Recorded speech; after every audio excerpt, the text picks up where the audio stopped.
स्वतः मंत्री आदिती तटकरे या ठिकाणी आपण त्यांच्याशी बातचीत करूया। आदितीताई, फक्त एक ओळीमध्ये तुमची प्रतिक्रिया जाणायची, तुमचे डोळे पाणावलेले आहेत।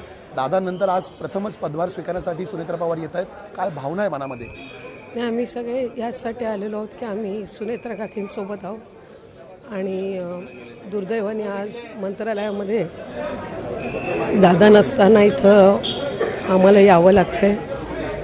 पण त्या सगळ्याच दुःखद प्रसंगामध्ये सुद्धा आम्ही काकींच्या पाठीशी खंबीरपणे उभे आहोत आणि त्यासाठीच आम्ही आज सगळे इथे आलेलो आहोत। राजमाता जिजाऊंना पहिलं अभिवादन करून नंतर मुख्य मंत्रालयाच्या इमारतीमध्ये पण महापुरुषांना अभिवादन करून आज काकी पदभार स्वीकारणार आहेत।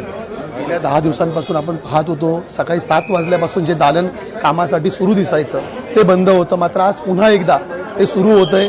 एक नवा अध्याय सुरू होतोय का राष्ट्रवादीमध्ये, असं म्हणता येईल का? पुन्हा एकदा कुठेतरी मध्ये थांबली होती राष्ट्रवादी, पूर्णपणे घड्याळाचे काटे थांबले होते असं म्हणत होते, आता पुन्हा एक नवी सुरुवात आहे का घड्याळाची? हे घड्याळाचे काटे तर कधी थांबत नसतात, ते चालूच असतात। दादांची उणीव, दादांची कमतरताही आम्हाला नेहमी भासत राहणार आहे आणि त्यांची जागा कोणी घेऊ शकत नाही।